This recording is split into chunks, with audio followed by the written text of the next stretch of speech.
ترجمہ کے premiere projects جیسے ٹالسٹائے کے ناول اینا کیرینینا، جنگ و امن، دوستویفسکی کے جرم و سزا، ایڈیٹ اور ہرمن میلویل کے موبی ڈک وغیرہ کو اسپانسر کرنے کے لیے آپ ہم سے ہماری میل آئی ڈی پر رابطہ قائم کر سکتے ہیں۔ اب ادبی دنیا اور ترجمہ کی فائلز کو کسی رکاوٹ کے بغیر اسپاٹیفائی اور گوگل پوڈ کاسٹ پر بھی سنا جا سکتا ہے۔ شکریہ۔ لیو ٹالسٹائے کی کہانی ایوان ایلچ کی موت۔ عدالت کی بڑی سی عمارت میں میلوینسکی مقدمے کی سماعت کے ایک وقفے کے دوران عدالت کے اراکین اور سرکاری وکیل ایوان ایگورووچ شیبک کے دفتر میں جمع ہوئے۔ کراسوف کا مقدمہ موضوع گفتگو تھا۔ فیودر واسلیوچ نے بہت گرم ہو کر کہا کہ یہ مقدمہ عدالت کے حد اختیار سے باہر ہے، لیکن ایوان ایگورووچ اپنی رائے سے جو برابر بھی نہیں ہٹا۔ پیوتر ایوانووچ نے شروع ہی سے اس بحث میں کوئی حصہ نہیں لیا تھا۔ وہ ذرا ہی دیر پہلے آیا ہوا اخبار پڑھنے میں مصروف تھا۔ حضرات، اس نے ایک دم کہا، ایوان ایلیچ کا انتقال ہو گیا۔ واقعی؟ لیجئے، یہ پڑھیے۔ اس نے فیودر واسلیوچ کو اخبار کا تازہ شمارہ پکڑاتے ہوئے کہا، جس سے اب تک چھاپے خانے کی بو آ رہی تھی۔ سیاہ حاشیے کے اندر لکھا ہوا تھا، پراسکوویا فودوروونا گولووینا نہایت رنج اور صدمے کے ساتھ سارے عزیزوں اور دوستوں کو اطلاع دیتی ہیں کہ ان کے عزیز شوہر ایوان ایلیچ گولووین رکن عدالت 4 فروری 1882 کو اس جہان فانی سے رخصت ہو گئے۔ جنازہ جمعرات کے دن 1 بجے اٹھے گا۔ ایوان ایلیچ ان سب حضرات کا ساتھی تھا جو اس وقت یہاں جمع تھے، اور یہ سب لوگ اسے پسند کرتے تھے۔ وہ کئی ہفتے سے بیمار تھا اور کہا جاتا تھا کہ اس کا مرض لا علاج ہے۔ اس کی جگہ پر اب تک کسی کا تقرر نہیں ہوا تھا، لیکن افواہ تھی کہ اس کی موت کے بعد وہ جگہ الکسیف کو مل جائے گی اور الکسیف کی جگہ وینیکوف یا اسٹابل کو ملے گی۔ یہی وجہ تھی کہ ایوان ایلیچ کے انتقال کی خبر سن کر پہلا خیال جو دفتر کے سب لوگوں کے ذہن میں آیا وہ یہی تھا کہ اس موت سے خود ان کے یا ان کے دوستوں کے لیے کس قسم کی تبدیلیاں یا ترقیاں ہو سکتی ہیں۔ یقیناً مجھے وینیکوف یا اسٹابل کی جگہ مل جائے گی، فیودر واسلیوچ نے سوچا۔ مجھ سے اس جگہ کا مدت سے وعدہ ہو چکا ہے۔ اس ترقی سے 800 روبل تو تنخواہ میں اضافہ ہوگا اور دفتری اخراجات کے لیے جو الاؤنس ملے گا وہ الگ رہا۔ مجھے اپنے سالے کے لیے کالوگا سے تبادلے کی درخواست دے دینا چاہیے۔ پیوتر ایوانووچ نے سوچا، میری بیوی بھی خوش ہو جائے گی اور پھر کبھی وہ مجھے یہ تانے نہیں دے سکے گی کہ میں اس کے میکے والوں کے لیے کچھ نہیں کرتا۔ مجھے تو پہلے ہی یقین تھا کہ وہ اس مرض سے جان بر نہیں ہو سکے گا۔ پیوتر ایوانووچ نے دوسروں سے مخاطب ہو کر کہا، بڑے افسوس کی بات ہے، مگر اسے کیا بیماری تھی آخر؟ ڈاکٹر کوئی تشخیص ہی نہیں کر سکے، بلکہ یہ کہنا زیادہ صحیح ہوگا کہ ہر ڈاکٹر کی ایک الگ تشخیص تھی۔ آخری دفعہ جب میں اس سے ملا تھا تو وہ قدرے بہتر معلوم ہو رہا تھا۔ میں چھٹیوں کے بعد سے اب تک اس کے پاس نہیں جا سکا، بس سوچتا ہی رہا۔ آپ کا کیا خیال ہے؟ اس کی جائیداد وغیرہ تھی یا نہیں؟ اس کی بیوی کی غالباً کوئی چھوٹی موٹی جائیداد ہے، مگر وہ کوئی قابل ذکر چیز نہیں ہے۔ اب تو ہمیں جانا ہی پڑے گا، بے انتہا دور رہتے ہیں یہ لوگ۔ آپ سے دور رہتے ہیں، مگر آپ سے تو ہر چیز دور ہے۔ یہ اس چیز کے لیے مجھے کبھی معاف نہیں کر سکتے کہ میں دریا کے اس پار رہتا ہوں۔ پیوتر ایوانووچ نے شیبک کی طرف دیکھ کر مسکراتے ہوئے کہا۔ اس پر شہر کے مختلف حصوں کے فاصلوں کا ذکر چھڑ گیا۔ اس کے بعد وہ لوگ عدالت کے کمرے میں چلے گئے۔ علاوہ اس کے کہ اس کی موت کی خبر نے سب کے دل میں کھلبلی پیدا کر دی اور قیاس آرائیاں ہونے لگیں کہ اس کی وجہ سے دفتر کی ملازمتوں میں کیا کیا تبدیلیاں اور ترقیاں ہو سکتی ہیں، اتنے قریبی شناسہ کی موت سے اس لیے بھی ان میں سے ہر ایک کو کچھ خوشی سی ہوئی کہ مرنے والا وہ خود نہ تھا بلکہ اس کا دوست تھا۔ خوب، وہ مر گیا اور میں زندہ ہوں، ان میں سے ہر ایک نے سوچا یا محسوس کیا۔ ایوان ایلیچ کے زیادہ قریبی شناساؤں یا نام نہاد دوستوں کو بے اختیار یہ خیال بھی آیا کہ اب انہیں رواج کے مطابق جنازے میں شریک ہونے اور اس کے بعد بیوہ کے پاس تعزیت کے لیے جانے کا ناخوشگوار فرض بھی انجام دینا ہوگا۔ ایوان ایلیچ کا فیودر واسلیوچ اور پیوتر ایوانووچ سے زیادہ قریبی دوست اور کوئی نہیں تھا۔ پیوتر ایوانووچ ایوان ایلیچ کا ہم جماعت رہ چکا تھا، اور اس کے علاوہ وہ ایک حد تک خود کو اس کا مرہون احسان بھی سمجھتا تھا۔ اس روز دوپہر کے کھانے پر اس نے اپنی بیوی کو ایوان ایلیچ کی موت کی خبر سنائی اور یہ بھی بتایا کہ اب اس کے بھائی کا تبادلہ ہونے اور ان کے حلقے میں آنے کے امکانات پیدا ہو گئے ہیں۔ پھر معمول کے مطابق آرام کرنے کے بجائے وہ فراک کوٹ پہن کر ایوان ایلیچ کے گھر چلا گیا۔ جب وہ وہاں پہنچا تو 2 کرائے کی گاڑیاں اور ایک بند گاڑی پھاٹک پر کھڑی تھیں۔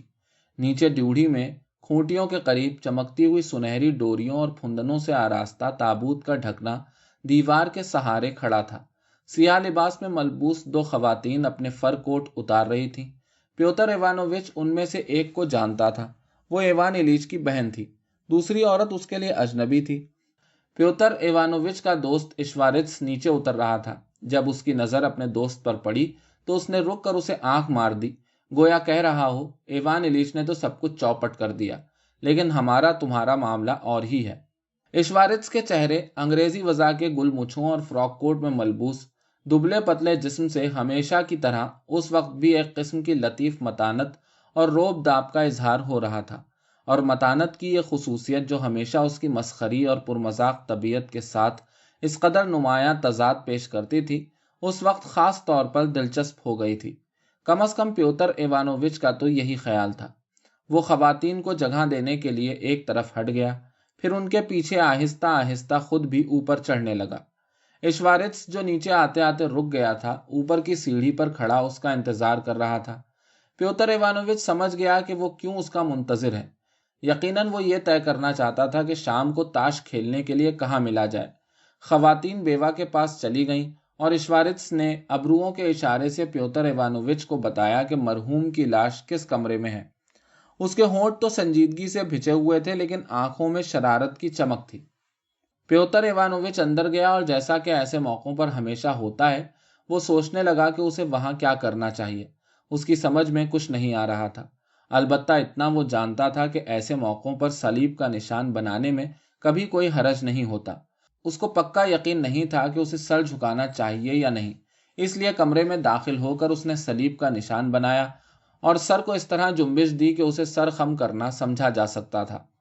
ساتھ ہی ساتھ اس نے کمرے پر ایک طائرانہ نظر بھی ڈالی۔ 2 نوجوان جو شاید مرحوم کے بھانجے تھے اور ان میں سے ایک طالب علم تھا، باہر جاتے ہوئے اپنے اوپر صلیب کا نشان بنا رہے تھے۔ ایک بوڑھی عورت بے حس و حرکت کھڑی تھی اور ایک خاتون جس نے عجیب سے انداز سے بھویں چڑھا رکھی تھی اس سے کچھ کانا پھوسی کر رہی تھی۔ فراک کوٹ میں ملبوس جوشیلا اور پرعزم نائب پادری اونچی آواز اور اس انداز میں کچھ پڑھ رہا تھا جس کے سامنے مخالفت کی مجال نہیں ہو سکتی تھی۔ خان سامہ گراسیم ہلکے پھلکے قدموں سے چلتا ہوا پیوتر ایوانووچ کے سامنے سے گزرا۔ وہ فرش پر کوئی چیز چھڑک رہا تھا۔ یہ دیکھ کر پیوتر ایوانووچ کو فوراً لاش کے سڑنے کی بو کا ہلکا سا احساس ہوا۔ جب وہ آخری دفعہ ایوان ایلیچ سے ملنے آیا تھا تو اس کے کمرے میں گراسیم کو دیکھا تھا۔ وہ مریض کی تیمارداری کیا کرتا تھا اور ایوان ایلیچ کو اس سے بہت لگاؤ ہو گیا تھا۔ پیوتر ایوانووچ برابر صلیب کے نشان بنا رہا تھا اور تابوت، نائب پادری اور کونے میں میز پر رکھی ہوئی مقدس شبیہوں کی طرف منہ کر کے بار بار ہلکے ہلکے سر جھکا رہا تھا۔ جب اسے یہ احساس ہوا کہ وہ صلیب کے نشان ضرورت سے زیادہ بنا رہا ہے تو اس نے ہاتھوں کی یہ جنبش روک دی اور لاش کی طرف دیکھنے لگا۔ سب لاشوں کی طرح یہ لاش بھی خاص طور پر بھاری معلوم ہو رہی تھی۔ سب مردوں کی طرح اس کے اکڑے ہوئے اعضا بھی تابوت کے گدوں میں دھسے ہوئے تھے۔ اس کے تکیے پر رکھا ہوا سر مستقل طور پر ذرا آگے جھک گیا تھا اور اس کی پیلی پیلی موم کسی پیشانی اندر کو دھسی ہوئی کنپٹیوں کے چمکتے ہوئے بال اور بڑی سی آگے کو نکلی ہوئی ناک جو اوپری ہونٹ کو دباتی ہوئی معلوم ہو رہی تھی، یہ سب اعضا خاص طور پر اسی طرح نمایاں تھے جس طرح ہر مردے کے نمایاں ہوتے ہیں۔ ایوان ایلیچ بہت بدل گیا تھا۔ جب پیوتر ایوانووچ نے اسے آخری دفعہ دیکھا تھا اس کے بعد سے اب وہ بہت دبلا نظر آتا تھا، لیکن جیسا کہ عام طور پر ہوتا ہے اس کے چہرے پر بھی زندگی سے زیادہ موت نے خوبصورتی اور سنجیدگی پیدا کر دی تھی۔ اس کے چہرے کی کیفیت زبان حال سے کہہ رہی تھی کہ جو کچھ کرنا چاہیے تھا وہ کر لیا گیا ہے اور اچھی طرح کیا گیا ہے۔ اس کے علاوہ چہرے کی یہ کیفیت زندوں کو ایک قسم کی ملامت یا یاد دہانی سی کرتی معلوم ہو رہی تھی۔ پیوتر ایوانووچ کو یہ یاد دہانی بالکل بے موقع معلوم ہوئی۔ کم از کم اس کا تو اس سے کوئی واسطہ نہیں تھا۔ اسے کچھ گھبراہٹ اور بے چینی سی ہونے لگی، سو اس نے جلدی سے ایک بار پھر صلیب کا نشان بنایا اور باہر چلا گیا۔ گو اسے محسوس ہوا کہ اس کی یہ جلدی اخلاق اور آداب کے خلاف ہے۔ دوسرے کمرے میں پہنچ کر اس نے دیکھا کہ ایشوارتس اس کا انتظار کر رہا ہے۔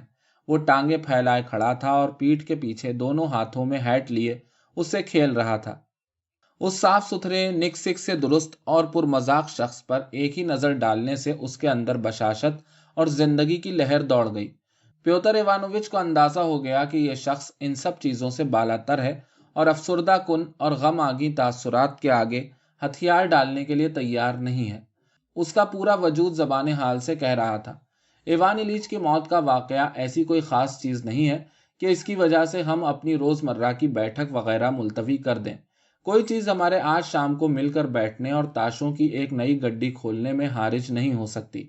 حالانکہ ایوان ایلیچ کا ملازم ٹھیک اسی وقت تابوت کے چاروں طرف 4 شمیں سلگا رہا ہوگا۔ ویسے بھی یہ سوچنے کی کوئی وجہ نہیں ہے کہ یہ واقعہ ہماری آج شام کی تفریح میں کوئی کھنڈت ڈال سکتا ہے۔ اور اس نے کمرے سے گزرتے ہوئے پیوتر ایوانووچ سے زیر لب یہ سب باتیں کہہ بھی دیں اور فیودر واسلیوچ کے یہاں تاش کھیلنے کے لیے آنے کو کہا۔ لیکن پیوتر ایوانووچ کی قسمت میں اس شام تاش کھیلنا نہیں لکھا تھا۔ موٹی ناٹی پراسکوویا فیودورونا، جس کے کولہے شانوں کے مقابلے میں زیادہ چوڑے چکلے تھے، حالانکہ اس کی پوری کوشش یہ ہوتی تھی کہ اس کے برعکس دکھائی دے، سر سے پاؤں تک سیاہ لباس پہنے، سر پر لیس کا اسکارف ڈالے اور تابوت کے پاس کھڑی ہوئی عورت ہی کے سے عجیب و غریب انداز میں بھویں چڑھائے اپنے خلوت گاہ سے باہر نکلی۔ اس کے ساتھ چند اور عورتیں بھی تھیں جن کو وہ تابوت والے کمرے تک لے گئی اور کہنے لگی، دعا شروع ہونے والی ہے، اندر آ جائیے۔ ایشوارتس نے کچھ مبہم سے انداز میں سر خم کیا اور چلتے چلتے رک گیا۔ اس نے بیوہ کی دعوت نہ ٹھیک سے قبول کی نہ مسترد۔ پیوتر ایوانووچ کو پہچان کر پراسکوویا فیودورونا نے ایک ٹھنڈا سانس بھرا، سیدھی اس کے پاس آئی اور اس کا ہاتھ اپنے ہاتھ میں لیتے ہوئے کہنے لگی، مجھے معلوم ہے کہ آپ ہمیشہ ایوان ایلیچ کے مخلص دوست رہے ہیں۔ یہ کہہ کر اس نے ایک موزوں جواب کی توقع میں پیوتر ایوانووچ کی طرف دیکھا۔ جس طرح پیوتر ایوانووچ جانتا تھا کہ اس کمرے میں اس سے صلیب کا نشان بنانے کی توقع کی جاتی ہے، اسی طرح یہ بھی جانتا تھا کہ اس موقع پر اسے بیوہ کا ہاتھ دبانا، ٹھنڈا سانس لینا اور یہ کہنا چاہیے، میں آپ کو یقین دلاتا ہوں۔ اس نے یہی سب کچھ کیا اور کرنے کے بعد یہ محسوس کیا کہ وہ خاطر خواہ فضا پیدا کرنے میں کامیاب ہو گیا ہے۔ وہ بھی متاثر تھا اور بیوہ خاتون بھی۔ دعا شروع ہونے تک ذرا میرے ساتھ چلیے، مجھے آپ سے کچھ باتیں کرنا ہے، بیوہ نے اس سے کہا۔ لائیے، اپنا بازو مجھے دیجیے۔ پیوتر ایوانووچ نے اسے اپنا بازو پیش کیا اور وہ دونوں مکان کے اندرونی حصے میں چلے گئے۔ جاتے ہوئے وہ ایشوارتس کے سامنے سے گزرے، جس نے افسوس بھری نگاہوں سے پیوتر ایوانووچ کو دیکھ کر آنکھ مار دی، گویا کہہ رہا ہو، چوپٹ ہو گیا نا سارا تاش کا کھیل۔ خیر، اب اگر ہم کسی کو لے لیں تو برا مت ماننا، اور جب فرصت ملے تو تم 5ویں کھلاڑی ہو سکتے ہو۔ پیوتر ایوانووچ نے اور بھی زیادہ گہرے اور ٹھنڈے سانس بھرے اور پراسکوویا فیودورونا نے احسان مندی سے اس کا ہاتھ دبایا۔ اس کے گلابی کپڑے سے آراستہ ملاقاتی کمرے میں پہنچ کر، جس میں فقط ایک لیمپ کی مدھم سی روشنی ہو رہی تھی، وہ دونوں میز کے پاس بیٹھ گئے۔ پراسکوویا فیودورونا تو صوفے پر بیٹھی اور پیوتر ایوانووچ ایک کمانیاں ٹوٹی نیچی سی چوکی پر جو اس کے بیٹھنے سے چرخ چوں کرنے لگی۔ پراسکوویا فیودورونا نے اسے بتانا چاہا کہ یہ چوکی استعمال نہ کرے، لیکن پھر سوچا کہ اس موقع پر یہ بات کہنا کچھ مناسب نہ ہوگا۔ چوکی پر بیٹھ کر پیوتر ایوانووچ کو یاد آیا کہ جب ایوان ایلیچ یہ کمرہ سجا رہا تھا تو اس نے گلابی پس منظر میں سبز پتوں والے کپڑے کے بارے میں اس سے صلاح لی تھی۔ صوفے پر بیٹھنے کے لیے میز کے پاس سے گزرتے وقت بیوہ کے سیاہ اسکارف کی لیس میز کی کنداکاری میں الجھ گئی۔ یہ کمرہ فرنیچر اور چھوٹی چھوٹی آرائشی اشیاء سے اٹا پڑا تھا۔ پیوتر ایوانووچ اسے نکالنے کے لیے اٹھنے لگا تو بوجھ سے آزاد کمانیوں نے اسے دھکا سا دے دیا۔ بیوہ خود ہی لیس نکالنے لگی۔ پیوتر ایوانووچ پھر اپنی جگہ بیٹھ گیا اور باغی کمانیوں کو دبا دیا، لیکن بیوہ سے لیس پوری طرح نہیں نکلی۔ سو پیوتر ایوانووچ پھر اٹھا اور ایک بار پھر چوکی کی کمانیاں اچھلنے اور چرخچوں کرنے لگی۔ جب یہ سارا قصہ ختم ہو گیا تو بیوہ نے باریک ململ کا صاف رومال نکالا اور رونا شروع کر دیا، لیکن لیس کے قصے اور چوکی کی کمانیوں سے دست و گریبان ہونے کے بعد پیوتر ایوانووچ کے جذبات کچھ سرد سے ہو گئے، سو وہ تیوری پر بل ڈالے بیٹھا رہا۔ ایوان ایلیچ کے خانسامہ سرکولوف نے اندر داخل ہو کر انہیں اس بے ڈھنگی حالت سے نجات دی۔ اس نے آ کر بتایا کہ پراسکوویا فیودورونا کی منتخب کی ہوئی قبرستان کی جگہ کے لیے 200 روبل دینا پڑیں گے۔ بیوہ نے رونا بند کر کے پیوتر ایوانووچ پر ایک شہیدانہ سی نگاہ ڈالی اور فرانسیسی میں اس سے کہا کہ اس کے لیے یہ سب چیزیں بہت تکلیف دہ ہیں۔ پیوتر ایوانووچ نے اظہار ہمدردی کے طور پر پھر ٹھنڈا سانس بھرا۔ اگر آپ چاہیں تو سگریٹ پی سکتے ہیں، اس نے گویا بڑی فراخ دلی سے لیکن ساتھ ہی مظلومانہ آواز میں کہا، اور یہ کہہ کر سوکولوف کی طرف مڑ کر اس سے قبر کی زمین کی قیمت پر بات چیت کرنے لگی۔ پیوتر ایوانووچ نے سگریٹ سلگایا اور غور کیا کہ بیوہ قبرستان کے مختلف قطعوں کی قیمت وغیرہ کے بارے میں بہت تفصیل سے پوچھ گچھ کر رہی ہے، اور آخرکار اس نے بہت سوچ سمجھ کر سیانے پن سے ایک قطعے کا انتخاب کیا۔ جب یہ مسئلہ طے ہو گیا تو اس نے سوز خانوں کو کرائے پر بلانے کا سوال چھیڑا۔ اس کے بعد سوکولوف باہر چلا گیا۔ میں خود ہی سارا انتظام کرتی ہوں، اس نے میز پر رکھے ہوئے البم کو ایک طرف کھسکاتے ہوئے پیوتر ایوانووچ سے کہا۔ یہ دیکھ کر کہ اس کے سگریٹ کی راکھ میز پر گرا ہی چاہتی ہے، اس نے تیزی سے ایک راکھ دانی اسے پکڑا دی اور کہا، اگر میں کہوں کہ صدمے نے مجھے عملی معاملات کی طرف توجہ کرنے کے قابل نہیں رکھا تو یہ محض دکھاوا ہوگا۔ اس کے برخلاف اگر کوئی چیز مجھے تسکین دے سکتی ہے، خیر تسکین تو کیا، اگر کسی چیز سے میرا دھیان بٹ سکتا ہے تو اس سے کہ میں ان کی خاطر کچھ کرتی رہوں۔ ایک دفعہ پھر اس نے اپنا رومال نکال لیا، گویا رونے کی تیاری کر رہی ہو، لیکن یک بارگی اس نے کوشش کر کے ارادہ بدل دیا، اپنے اوپر قابو کر لیا اور سر کو خفیف سا جھٹکا دے کر پرسکون لہجے میں بولنے لگی، مجھے آپ سے ایک کاروباری مسئلے پر مشورہ کرنا ہے۔ پیوتر ایوانووچ نے سر خم کیا لیکن کمانیوں کی دوبارہ ابھرتی ہوئی بغاوت کو وہیں کے وہیں کچل دیا۔ ان کے آخری دن شدید تکلیف میں گزرے۔ بہت تکلیف رہی انہیں؟ اس نے پوچھا۔ بے انتہا۔ وہ آخری دنوں میں مسلسل چلاتے رہتے تھے، کئی منٹ تک نہیں بلکہ کئی گھنٹے تک۔ وہ 3 دن متواتر سانس لیے بغیر چلاتے رہے۔ ناقابل بیان حالت تھی، میری سمجھ میں نہیں آتا میں نے یہ سب کچھ کیسے برداشت کر لیا۔ ان کی چیخیں 3 کمرے ادھر تک سنائی دے سکتی تھیں۔ اف، آپ نہیں جانتے میں نے کیا کچھ جھیلا ہے۔ کیا واقعی آخری لمحے تک ان کا حافظہ کام کر رہا تھا؟ پیوتر ایوانووچ نے پوچھا۔ ہاں، اس نے بے حد دھیرے سے جواب دیا۔ بالکل آخری وقت، مرنے سے صرف 15 منٹ پہلے انہوں نے ہم سب کو خدا حافظ کہا اور ہم سے درخواست کی کہ واسیہ کو باہر لے جائیں۔ پیوتر ایوانووچ کو ایک ناخوشگوار سا احساس تھا کہ یہ عورت اور وہ خود دونوں ایک قسم کا دکھاوا کر رہے ہیں، لیکن اس کے باوجود جب اسے اس شخص کے دکھ اور کرب کا خیال آیا جسے وہ اتنی اچھی طرح جانتا تھا، جسے پہلے وہ ایک خوش باش کھلندڑے اور آزاد منش طالب علم کی حیثیت سے اور پھر ایک اچھے خاصے مرد اور اپنے رفیق کار کی حیثیت سے جانتا تھا، تو اس پر بہت گہرا اثر ہوا۔ ایک دفعہ پھر وہ پیشانی اور بالائی ہونٹ کو دباتی ہوئی سی ناک اس کی نظروں کے سامنے پھر گئی اور اسے اپنے لیے خوف سا محسوس ہونے لگا۔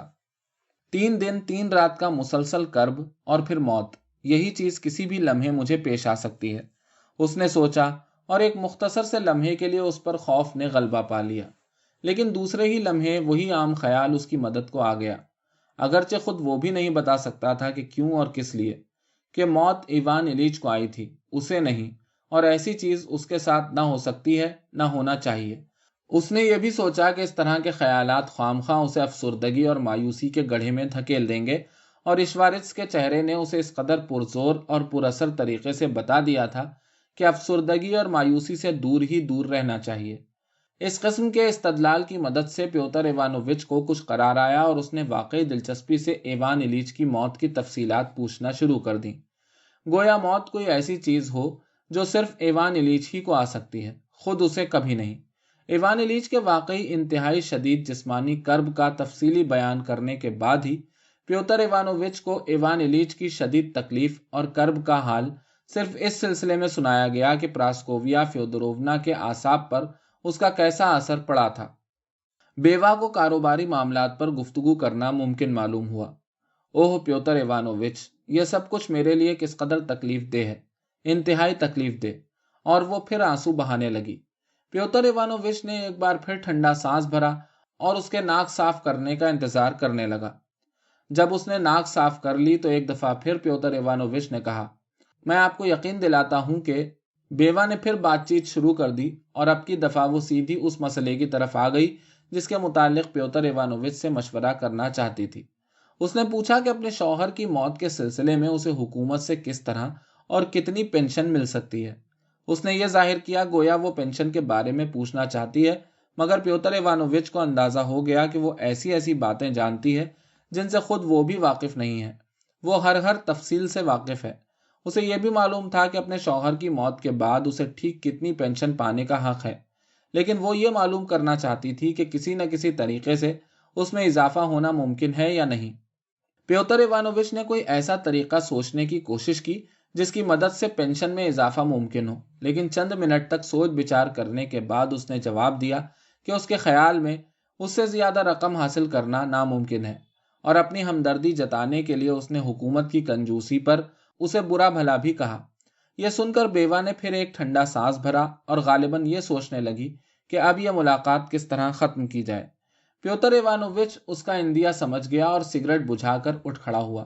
اس نے بیوہ سے ہاتھ ملایا اور باہر ہال میں چلا گیا۔ کھانے کے کمرے میں وہ گھنٹا لٹک رہا تھا جس کا اپنی پرانی چیزوں کے ذخیرے میں اضافہ کر کے ایوان ایلیچ بے حد خوش ہوا تھا۔ وہاں پیوتر ایوانووچ نے پادری اور چند ملاقاتیوں کو موجود پایا جو جنازے میں شریک ہونے کو آئے تھے۔ وہیں اسے ایوان ایلیچ کی خوبصورت بیٹی نظر آئی۔ وہ سر سے پاؤں تک سیاہ لباس پہنے تھی اور اس کی وجہ سے اس کی پتلی کمر اور بھی پتلی اور نازک معلوم ہو رہی تھی۔ اس کے چہرے سے جھنجھلاہٹ، عزم اور ایک حد تک خفگی کا اظہار ہو رہا تھا۔ اس نے پیوتر ایوانووچ کو دیکھ کر اس طرح سلام کے لیے سر خم کیا گویا وہی قصوروار ہو۔ اس کے پیچھے ایک نوجوان کھڑا تھا جو لڑکی ہی کی طرح انتہائی غیر مطمئن اور ناخوش معلوم ہو رہا تھا۔ پیوتر ایوانووچ اسے جانتا تھا۔ وہ ایک دولت مند نوجوان اور مجسٹریٹ تھا، اور کہا جاتا تھا کہ اس نوجوان لڑکی کا منگیتر بھی ہے۔ پیوتر ایوانووچ نے افسردگی سے سر خم کر کے سلام کا جواب دیا۔ وہ اس کمرے میں جانے ہی والا تھا جہاں تابوت رکھا تھا کہ اسے ایوان ایلیچ کا بیٹا زینے کے نیچے دکھائی دیا۔ وہ ہائی اسکول کا طالب علم تھا اور اپنے باپ سے بہت ملتا تھا۔ وہ ایوان ایلیچ کے لڑکپن کی ہو بہو تصویر تھا، قانون کے اس طالب علم کی تصویر جسے پیوتر ایوانووچ اچھی طرح جانتا تھا۔ رونے کی وجہ سے اس کی آنکھیں لال ہو رہی تھیں، اور ان میں وہی بات تھی جو زیادہ تر 13-14 سالہ گندے لڑکوں کی آنکھوں میں ہوتی ہے۔ پیوتر ایوانووچ کو دیکھ کر وہ شرما سا گیا اور تیوری پر بل ڈال دیے۔ پیوتر ایوانووچ نے اس کی طرف دیکھ کر سر ہلایا اور اس کمرے میں چلا گیا جہاں لاش رکھی تھی۔ نماز شروع ہو گئی۔ موم بتیاں، سسکیاں، کراہیں، لوبان اور آنسو۔ پیوتر ایوانووچ تیوریوں پر سے بل ڈالے کھڑا رہا اور اپنے سامنے والے لوگوں کی ٹانگوں کو تاکتا رہا۔ اس نے ایک دفعہ بھی لاش یا کسی اور ایسی چیز کو نگاہ بھر کے نہیں دیکھا جو اس پر افسردگی کی کیفیت طاری کر سکتی تھی، اور تقریباً سب سے پہلے وہی کمرے سے باہر گیا۔ ہال میں کوئی نہیں تھا۔ گراسیم دوڑتا ہوا اوپر سے آیا اور اپنے طاقتور ہاتھوں سے فر کوٹوں کے انبار میں پیوتر ایوانووچ کا کوٹ تلاش کرنے لگا۔ آخر اس نے کوٹ ڈھونڈ ہی نکالا اور اسے پہنانے لگا۔ کیوں گراسیم؟ پیوتر ایوانووچ نے کچھ کہنے کی خاطر اس سے پوچھا۔ تمہیں افسوس ہوا؟ خدا کی مرضی یہی تھی حضور، ہم سب کو ایک نہ ایک دن مرنا ہے، گراسیم نے مسکرا کر جواب دیا۔ اس کے مضبوط دہقانی دانتوں کی پوری سفید بتی سی نظر آنے لگی۔ پھر اس نے ایک مصروف شخص کی سی تیزی سے دروازہ کھولا، زور سے کوچبان کو پکارا، پیوتر ایوانووچ کو گاڑی میں سوار کرایا اور دوڑتا ہوا زینے پر چڑھنے لگا، گویا اپنے لیے کوئی اور کام ڈھونڈنے کو برقرار ہو۔ پیوتر ایوانووچ کو لوبان، لاش اور کاربولک ایسڈ کی بو کے بعد تازہ ہوا میں سانس لینا خاص طور پر خوشگوار معلوم ہوا۔ کہاں چلوں؟ کوچبان نے پوچھا۔ ابھی زیادہ دیر نہیں ہوئی، میں ذرا دیر کو فیودر واسلیوچ کے پاس جاؤں گا۔ اور وہ روانہ ہو گیا۔ وہاں پہنچ کر اس نے دیکھا کہ ان لوگوں نے پہلی بازی بس اسی وقت ختم کی ہے، سو وہ اطمینان سے اگلی بازی میں 5واں کھلاڑی ہو گیا۔ ایوان ایلیچ کی جیون کہانی انتہائی سادہ، معمولی اور ساتھ ہی انتہائی خوفناک تھی۔ قانونی کونسل کا رکن ایوان ایلیچ 45 سال کی عمر میں موت سے ہمکنار ہوا۔ وہ ایک سرکاری افسر کا بیٹا تھا جس نے متعدد اور مختلف وزارتوں اور محکموں میں ملازمت کر کے اپنے لیے اس قسم کا کیریئر بنا لیا تھا جو آدمی کو آخرکار ایک ایسے عہدے پر لے آتا ہے جہاں سے اسے ملازمت کی طویل مدت اور اونچے مرتبے کی وجہ سے برطرف کرنا ناممکن ہو جاتا ہے۔ حالانکہ بات بالکل صاف ہوتی ہے کہ وہ کوئی ایسا کام نہیں کر سکتا جو واقعی کسی قسم کی اہمیت کا حامل ہو، لہٰذا اسے کوئی نہ کوئی فرضی جگہ دے دی جاتی ہے۔ لیکن تنخواہ بالکل فرضی نہیں ہوتی۔ وہ 8-10 ہزار روبل کی ٹھوس تنخواہ پر بڑے مزے سے بڑھاپے تک زندہ رہتا ہے۔ پریوی کونسلر ایلیا ایفیمووچ گولووین مختلف بیکار اور بے مقصد اداروں کا بیکار اور بے مقصد رکن اسی قسم کے لوگوں میں سے تھا۔ اس کے 3 بیٹے تھے جن میں سے ایوان ایلیچ منجھلا تھا۔ بڑے بیٹے نے اپنے لیے بالکل اپنے باپ کا سا کیریئر بنایا، بس فرق یہ تھا کہ اس کو ایک مختلف وزارت میں ملازمت ملی تھی۔ بہت جلد وہ ملازمت کی اس عمر کو پہنچنے والا تھا جب مفت کی تنخواہ ملتی ہے۔ تیسرا بیٹا زندگی کی دوڑ میں ناکام رہا۔ وہ کئی محکموں میں بدنام ہونے کے بعد اب ریلوے کے محکمے میں کام کرتا تھا۔ اس کا باپ، بھائی اور خاص طور پر بھاوجیں سب اس سے ملنے سے کتراتے تھے، اور اگر کوئی شدید ضرورت ہو تو دوسری بات ہے، ورنہ عام طور پر اس کے وجود کو بھولے ہی رہتے تھے۔ بہن کی شادی بیرن گریف سے ہوئی تھی، جو اپنے خسر کی طرح سینٹ پیٹرز برگ ٹائپ کا سرکاری افسر تھا۔ ایوان ایلیچ کو خاندان کا سپوت کہا جاتا تھا۔ وہ نہ تو بڑے بھائی جتنا روکھا سوکھا اور رسم پرست تھا، اور نہ ہی چھوٹے بھائی جیسا لاؤبالی اور ناعاقبت اندیش۔ وہ ان دونوں کے درمیان تھا، ذہین، خوش باش، زندہ دل اور معقول۔ وہ اور اس کا چھوٹا بھائی دونوں قانون کے طالب علم تھے، لیکن چھوٹے بھائی نے تعلیم ختم نہیں کی کیونکہ وہ 5ویں درجے میں تھا کہ اس کو اسکول سے نکال دیا گیا۔ ایوان ایلیچ نے بہت اچھی طرح تعلیم ختم کی۔ وہ جب قانون کا طالب علم تھا اس وقت بھی ایسا ہی تھا جیسا باقی تمام عمر رہا، قابل، ہنسمکھ، خوش اخلاق، ملنسار اور اپنے تمام فرائض کی انجام دہی میں نہایت بااصول اور اٹل، اور ہر وہ کام اس کے نزدیک فرض کا درجہ رکھتا تھا جو اس کے افسران بالادست یہ کہہ کر اس کے سپرد کرتے تھے کہ یہ اس کے فرائض میں داخل ہے۔ وہ خوشامدی اور چاپلوس تو کبھی نہیں تھا، نہ بچپن میں نہ اس کے بعد، لیکن لڑکپن ہی سے وہ اس طرح اپنے سے اونچے لوگوں کی طرف کھنچتا تھا جس طرح پروانہ شمع کی طرف۔ وہ ہمیشہ ان لوگوں کے طور طریقے، خیالات اور نظریے اپنا لیتا تھا اور ان سے دوستانہ تعلقات قائم کر لیتا تھا۔ اس کے بچپن اور لڑکپن کے تمام ولولے ہوا ہو گئے تھے۔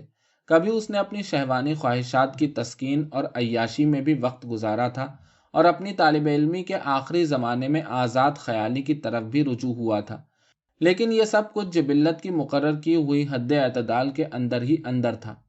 اپنی طالب علمی کے زمانے میں اس نے ایسی ایسی حرکتیں کی تھیں جو اس وقت اسے نہایت گھناؤنی اور مکروہ معلوم ہوتی تھیں، اور اسے خود اپنے آپ سے نفرت ہونے لگتی تھی۔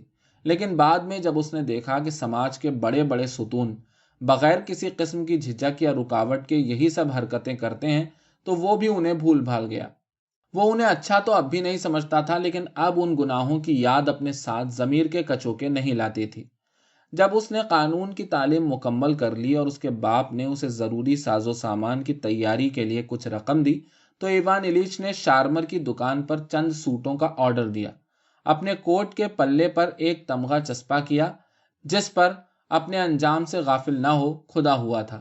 ہیڈ ماسٹر سے رخصت ہوا اور ٹھاٹھ سے اپنے دوستوں کے ساتھ 2 نان ریستوران میں دعوت اڑائی۔ پھر بہترین دکان سے خریدا ہوا شیو اور سنگار کا سامان، بستر، کپڑے، نئے اور فیشنیبل تھیلے اور سوٹ کیس وغیرہ لے کر ایک صوبائی شہر کے لیے روانہ ہو گیا تاکہ وہاں جا کر حاکم صوبہ کے مخصوص سیکرٹری کا عہدہ سنبھالے جو اس کے باپ کی مدد سے اسے ملا تھا۔ ایوان ایلیچ نے جاتے ہی اس شہر میں بھی اپنے لیے اسی قدر آرام اور خوشگوار زندگی بنا لی جیسی وہ طالب علمی کے زمانے میں گزارتا تھا۔ وہ کام بھی کرتا تھا، اپنا کیریئر بنانے کی فکر بھی کرتا تھا، اور ساتھ ہی خوشگوار اور معقول قسم کی تفریحیں بھی کرتا تھا۔ کبھی کبھار وہ اپنے افسر بالادست کے سپرد کردہ کام سے دیہات بھی جاتا تھا، اور ان موقعوں پر اپنے بالادستوں اور ماتحتوں سب کے ساتھ نہایت وقار اور رکھ رکھاؤ سے پیش آتا تھا۔ وہ ہمیشہ اپنے سپرد کیے جانے والے فرائض اتنی باقاعدگی اور ایمانداری سے بجا لاتا تھا کہ اس چیز پر اس کا نازا ہونا بجا تھا۔ ان موقعوں پر اسے عام طور پر مذہبی اصلاحوں کے مخالفوں سے سابقہ پڑتا تھا۔ باوجود اس کے کہ وہ نوجوان اور سیر و تفریح کا رسیا تھا، سرکاری فرائض کی انجام دہی کے وقت وہ بے انتہا کمامیز اور رسمی بلکہ سخت اور بے لوچ ہو جاتا تھا۔ لیکن سوسائٹی میں وہ ہمیشہ خوش مزاج اور خوش باش، ہنسمکھ اور خوش اخلاق رہتا تھا، اور اس کی باتیں ظرافت سے پر ہوتی تھیں، جیسا کہ اس کا افسر اور افسر کی بیوی جن کے گھر اس کا آنا جانا تھا کہا کرتے تھے کہ وہ بورن انفینٹ یعنی نیک دل اور اچھا لڑکا تھا۔ اس صوبائی شہر میں متعدد خواتین میں سے ایک سے کچھ اس کے تعلقات بھی ہو گئے تھے جو اس بانکے سجیلے نوجوان وکیل کے آگے پیچھے پھرتی رہتی تھی۔ اس کے علاوہ 1 درجن سے بھی کچھ معاملہ چل چکا تھا۔ باہر سے آنے والے افسروں کے ساتھ مے نوشی کی محفلیں بھی جمتی تھیں، اور ایک دور دراز کی سڑک کے بالا خانے کی سیریں بھی ہوتی تھیں۔ وہ اپنے افسر اور اس کی بیوی کی بھی بڑی خوشامد اور چپڑ چپڑ کرتا تھا، لیکن یہ ساری باتیں وہ اس قدر معقول اور باعزت طریقے سے کرتا کہ ان پر حرف رکھنا مشکل تھا۔ یہ سب کچھ فرانسیسی کہاوت کے عین مطابق تھا، یعنی جوانی دیوانی ہوتی ہے۔ یہ سب صاف ستھرے ہاتھوں سے، صاف ستھرے کپڑوں میں اور فرانسیسی الفاظ کے ساتھ کیا جاتا تھا، اور سب سے بڑی بات یہ کہ اونچی سوسائٹی میں کیا جاتا تھا، جس کا مطلب یہ تھا کہ اسے ارباب حل و عقد کی پسندیدگی اور خوشنودی حاصل تھی۔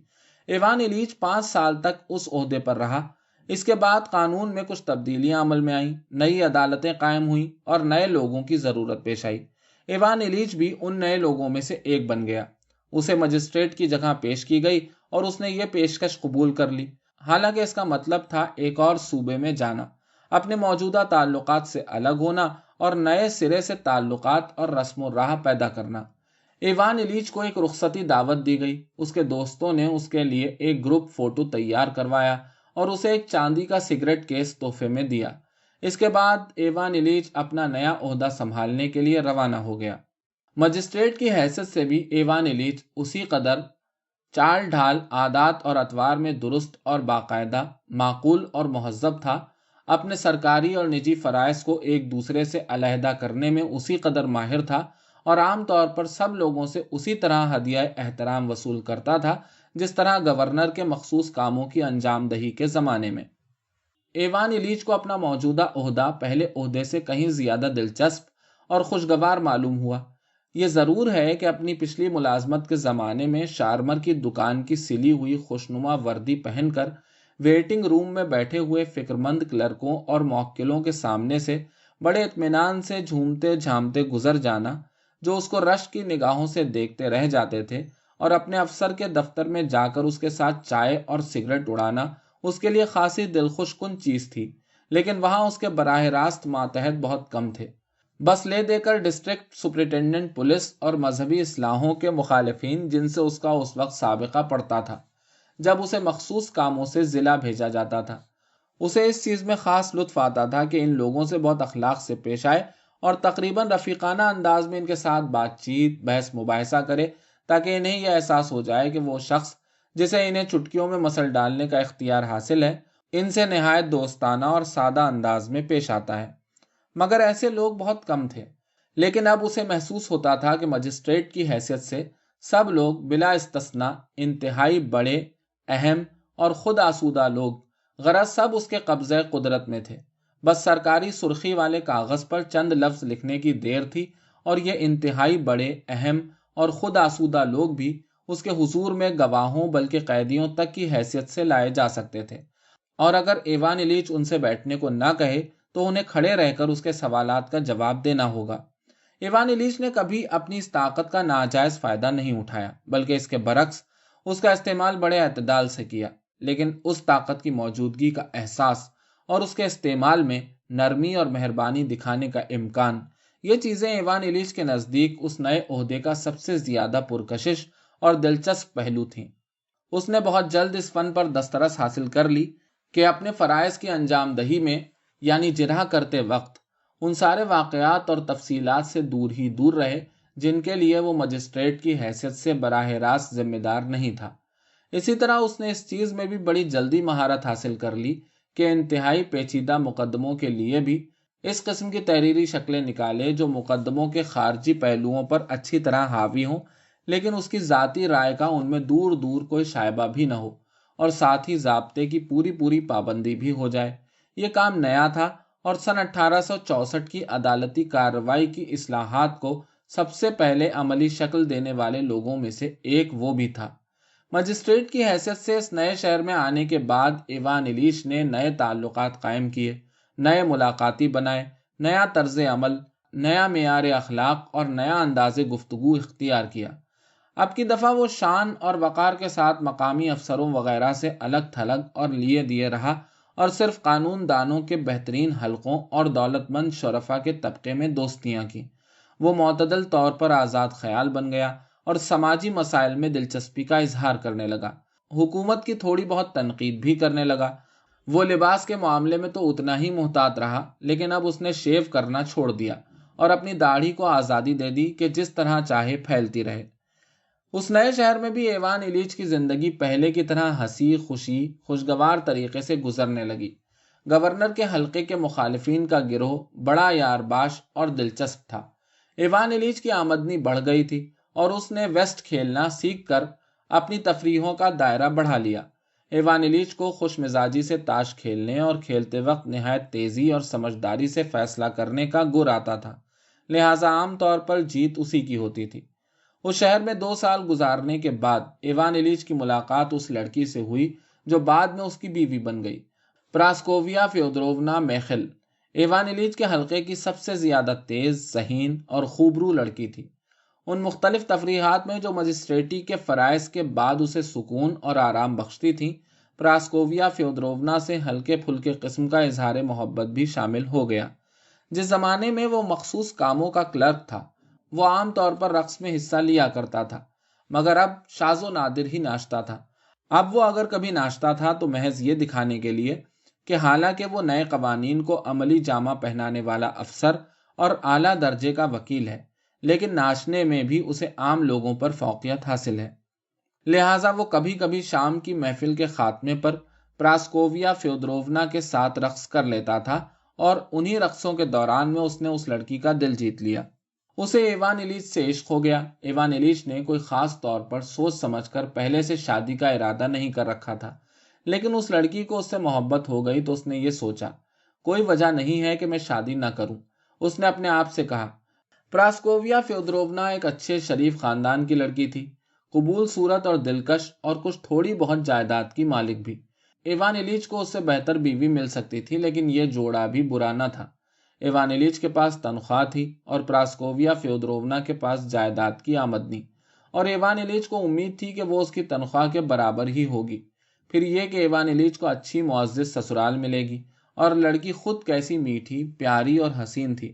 پھر اس کے طور طریقے ایسے تھے جو شریف گھرانے کی بہو بیٹیوں کے شایان شان ہیں۔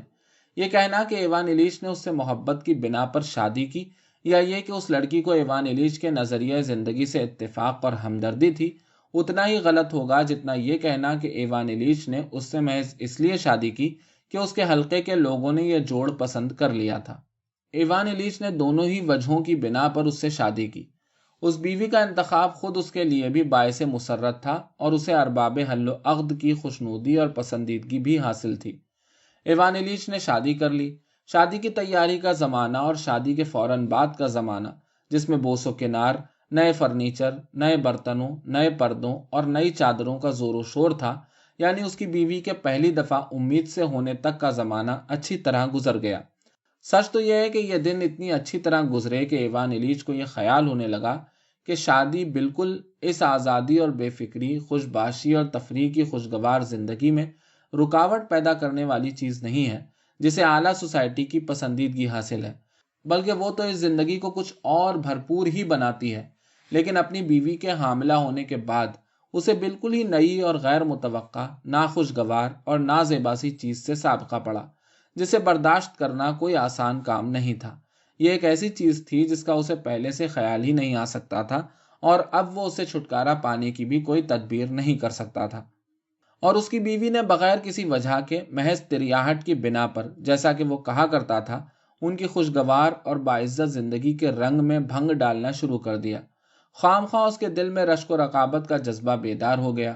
وہ اپنے شوہر سے مطالبہ کرنے لگی کہ وہ ہر وقت اس کا منہ دیکھا کرے، اس کی طرف زیادہ توجہ کرے، اور خود وہ شوہر کی ہر بات میں عیب نکالنے لگی، اور بڑے ناخوشگوار اور نازیبا طریقے سے اس سے لڑنے جھگڑنے لگی۔ شروع میں تو ایوان ایلیچ کو امید تھی کہ اگر وہ اپنا وہی مرنجا مرنج اور شریفانہ انداز قائم رکھے گا جو ہمیشہ اس کی کامیابی کا ضامن رہا ہے، تو اسے اس ناخوشگوار صورتحال سے بھی نجات مل جائے گی۔ اس نے اپنی بیوی کی بدمزاجی اور برہمی کو نظر انداز کرنے کی کوشش کی، اور وہی پہلی سی بے فکری اور سہل اصولی کی خوشگوار زندگی گزارتا رہا۔ وہ اپنے دوستوں کو تاش کھیلنے کے لیے مدعو کرتا رہا، اور خود کلب اور اپنے دوستوں کے پاس آتا جاتا رہا۔ لیکن ایک موقع پر اس کی بیوی نے اسے وہ بے نقص سنائی، اور اس کے بعد بھی ہر دفعہ جب وہ اس کی فرمائشیں پوری نہ کرتا تو وہ غضبناک ہو کر اسے ایسی ایسی صلواتیں سناتی کہ ایوان ایلیچ حیران پریشان رہ جاتا۔ معلوم ہوتا تھا کہ بیوی نے پوری طرح تہیا کر لیا تھا کہ جب تک وہ اس کی حکومت کے آگے سر نہیں جھکائے گا، تب تک بگ بگ جھک جھک سے باز نہیں آئے گی، اور اس کی حکومت قبول کرنے کا مطلب تھا کہ ایوان ایلیچ بھی گھر گھسنا بن کر اسی کی طرح پژمردہ اور دلگیر بیٹھا رہے۔ اب ایوان ایلیچ کو پتا چلا کہ شادی شدہ زندگی کم سے کم ایسی بیوی کے ساتھ ہمیشہ ایک خوشگوار اور باعزت زندگی کے ہم مانی نہیں ہوتی، بلکہ اور الٹا زندگی کے کیف و رنگ اور معقولیت کے لیے خطرہ ہوتی ہے۔ لہٰذا اسے اس خطرے کی مدافعت کے لیے مسلح ہو جانا چاہیے۔ سو ایوان ایلیچ نے سوچنا شروع کر دیا کہ اس کی کیا ترکیب ہو سکتی ہے۔ چونکہ اس کا کام ہی ایک ایسی چیز تھی جس سے پراسکوویا فیودورونا کچھ مروب ہو سکتی تھی، لہٰذا اس نے اپنے کام اور اس سے متعلقہ تمام فرائض اور ذمہ داریوں کو اپنی بیوی کے خلاف لڑنے اور اپنی آزادی قائم رکھنے کا وسیلہ بنا لیا۔ پہلے بچے کی پیدائش کے ساتھ طرح طرح کے مسائل اور الجھنیں بھی آئیں، مثلاً دودھ پلانے کا مسئلہ اور ماں اور بچے کی اصلی اور فرضی بیماریاں وغیرہ، جن سے ایوان ایلیچ کو کوئی واقفیت نہیں تھی، مگر اس سے توقع کی جاتی تھی کہ ان سے دلچسپی اور ہمدردی کا اظہار کرے، اور اسی لیے ایوان ایلیچ کے لیے خاندان سے باہر اپنے لیے ایک گوشہ عافیت بنانا اور زیادہ ضروری ہو گیا۔ جوں جوں اس کی بیوی کا چڑچڑاپن، جھلاہٹ اور مطالبات بڑھتے گئے، وہ دفتر کو اپنی زندگی کا مرکز ثقل بناتا گیا۔ اسے اپنے کام سے زیادہ لگاؤ ہو گیا اور اس میں ہمیشہ سے زیادہ ترقی کی امنگ اور حوصلہ پیدا ہو گیا۔ بہت جلد اپنی شادی کے 1 سال کے اندر اندر ایوان ایلیچ کو اندازہ ہو گیا کہ شادی شدہ زندگی کی بدولت بعض سہولتیں تو ضرور میسر ہو جاتی ہیں، لیکن اس کے باوجود واقعی یہ مسئلہ نہایت پیچیدہ اور کٹھن ہے۔ اس نے سمجھ لیا کہ شادی شدہ زندگی کے سلسلے میں اگر آدمی اپنا فرض پورا کرنا چاہتا ہے، جس کا مطلب ہے سماج کی پسندیدگی اور خوشنودی حاصل کرنے کی خاطر بظاہر معقولیت اور شرافت کا جامہ پہنے رہنا، تو اسے چاہیے کہ اپنے لیے اسی طرح خاص خاص اصول بنا لے جس طرح ملازمت کے سلسلے میں بنائے جاتے ہیں۔ سو ایوان ایلیچ نے اپنے لیے ایسے اصول بنا لیے۔ وہ شادی شدہ زندگی سے صرف گھر کے کھانے، بیوی، بستر اور سب سے بڑھ کر رسمی اخلاق و آداب کی پابندی کا مطالبہ کرتا تھا، کیونکہ رسمی اخلاق کی پابندی پر سوسائٹی کی پسندیدگی کا دار و مدار تھا۔ اس کے علاوہ وہ خانگی زندگی میں لطف و مسرت کا جویا بھی تھا۔ اگر اسے یہ چیز مل جاتی تھی تو شکر گزار ہوتا تھا، لیکن جب اس کے بجائے اسے گلے شکووں، بڑبڑاہٹ اور چڑچڑاہٹ سے واسطہ پڑتا تو وہ فوراً اپنی کاروباری دنیا کے الگ تھلگ گوشہ عافیت میں پناہ لے لیتا اور اسے وہاں کچھ راحت اور مسرت مل جاتی۔ ایوان ایلیچ کے محنت اور خوش اسلوبی سے کام کرنے کی وجہ سے اسے اپنے بالادستوں کی خوشنودی حاصل ہو گئی اور 3 سال کے اندر اندر اسے سرکاری وکیل کا مددگار بنا دیا گیا۔ نئے فرائض اور ان کی اہمیت، لوگوں پر مقدمہ چلانے اور جیل بھیجنے کا اختیار، مجمع عام کے سامنے تقریریں کرنا اور نئے عہدے میں سرخروئی اور کامیابی، ان سب باتوں کا نتیجہ یہ ہوا کہ ایوان ایلیچ اپنے کام میں اور زیادہ دلچسپی لینے اور زیادہ منہمک رہنے لگا۔ ان کے اور بچے ہوئے۔ اس کی بیوی دن بدن زیادہ بدمزاج، چڑچڑی اور لڑاکا ہوتی گئی، لیکن ایوان ایلیچ نے اپنی خانگی زندگی کے لیے جو اصول بنا رکھے تھے، انہوں نے اسے بیوی کی شکایتوں اور بڑبڑاہٹوں سے تقریباً محفوظ کر دیا تھا۔ اس شہر میں 7 سال ملازمت کرنے کے بعد ایوان ایلیچ کو ایک اور شہر کا سرکاری وکیل مقرر کر دیا گیا۔ وہ اپنے خاندان سمیت وہاں منتقل ہو گیا۔ ان لوگوں کے پاس پیسہ کم تھا اور اس کی بیوی کو وہ جگہ پسند نہیں آئی۔ ایوان ایلیچ کو تنخواہ زیادہ ملنے لگی تھی، مگر اخراجات زندگی بھی بڑھ گئے تھے۔ سونے پر سہاگا یہ ہوا کہ 2 بچے مر گئے، اور اس کی وجہ سے ایوان ایلیچ کے لیے خانگی زندگی پہلے سے بھی زیادہ ناخوشگوار ہو گئی۔ اس نئے شہر میں انہیں جو بھی تکلیف ہوتی یا مصیبت پیش آتی، اس کے لیے پراسکوویا فیودورونا اپنے شوہر کو قصوروار ٹھہراتی۔ میاں بیوی جس موضوع پر بھی گفتگو شروع کرتے، اس پر وہ پہلے کبھی نہ کبھی لڑ چکے ہوتے تھے۔ خاص طور پر بچوں کی تعلیم و تربیت کے موضوع پر اس بات کا اور بھی زیادہ اطلاق ہوتا تھا۔ ہمیشہ ان کی پرانی لڑائیوں کے نئے سرے سے ابھر آنے کا اندیشہ رہتا تھا۔ ان کی زندگی میں عشق و عاشقی کے دور بھی آتے تھے، مگر وہ محض چند روزہ ہوتے تھے۔ وہ تو بس جزیرے تھے جن پر یہ جوڑا ذرا دم لینے کو رکتا تھا اور ایک بار پھر اس ڈھکی چھپی دشمنی کے سمندر میں کود پڑتا تھا جس کا اظہار مکمل بیگانگی کی شکل میں ہوتا تھا۔ اگر ایوان ایلیچ یہ سمجھتا تھا کہ یہ بیگانگی اور باہمی اجنبیت غیر مناسب ہے، تو ممکن تھا کہ اسے اس چیز سے تکلیف پہنچتی، لیکن وہ تو اب عرصے سے اس قسم کے تعلقات کو نہ صرف نارمل سمجھنے لگا تھا، بلکہ کوشش یہ کرتا تھا کہ صرف ایسے ہی تعلقات قائم رہیں۔ وہ خود کو خانگی زندگی کی الجھنوں اور پریشانیوں سے دور ہی دور رکھنا چاہتا تھا، اور کوشش کرتا تھا کہ انہیں اپنے لیے درد سر نہ بننے دے اور نازیبا اور نامناسب حد تک نہ پہنچنے دے۔ یہ مقصد اس نے اس طرح حاصل کیا کہ وہ کم سے کم وقت گھر پر گزارتا، اور جب اسے گھر پر وقت صرف کرنے سے کوئی مفر نہ ہوتا تو وہ غیروں کی موجودگی کو اپنے سکون اور عافیت کا ذریعہ بناتا۔ اس کی زندگی میں سب سے اہم چیز تھی اس کا کام۔ اس کے فرائض منصبی کی دنیا اس کی زندگی کی واحد دلچسپی تھی، اور اس دلچسپی میں وہ پوری طرح منہمک رہتا تھا۔ اپنی طاقت کا احساس، اپنی مرضی کے مطابق لوگوں کی زندگیاں تباہ کرنے کا اختیار، عدالت میں داخل ہوتے وقت اور اپنے ماتحتوں سے بات کرتے وقت اپنے روب داب اور بھاری بھرکم پن کا احساس، بالادستوں اور ماتحتوں کے درمیان اپنی ہر دل عزیزی، مقدموں سے عہدہ برا ہونے میں مشاق اور ماہر ہونا، اور اپنی اس مہارت پر فخر و ناز، یہ سب چیزیں اس کو تسکین اور خوشی عطا کرتی تھیں۔ یہ چیزیں اور ان کے علاوہ اپنے رفیقان کار سے گفتگو، دعوتیں جن میں وہ شریک ہوتا تھا، اور ویسٹ کی بازیاں، ان سب نے اس کی زندگی کو بھرپور بنا دیا تھا۔ سو مجموعی طور پر ایوان ایلیچ کی زندگی بالکل اس کی مرضی کے مطابق تھی، یعنی خوشگوار، مہذب اور معقول۔ کوئی 7 سال اور اس کی زندگی اسی ڈھرے پر چلتی رہی۔ اب اس کی بیٹی ایک 16 سالہ دوشیزہ ہو چکی تھی، اس کا ایک اور بچہ مر چکا تھا، اور صرف ایک بیٹا رہ گیا تھا جو اکثر ماں باپ کے آپسی جھگڑے کا سبب بنا رہتا تھا۔ وہ اسکول میں پڑھتا تھا۔ ایوان ایلیچ چاہتا تھا کہ اسے قانون کے مدرسے میں بھیجا جائے، اور پراسکوویا فیودورونا نے میاں کی ضد میں اسے عام ہائی اسکول میں داخل کر دیا تھا۔ لڑکی گھر پر تعلیم پا رہی تھی اور اس کی ذہنی اٹھان اچھی تھی۔ لڑکا بھی برا طالب علم نہیں تھا۔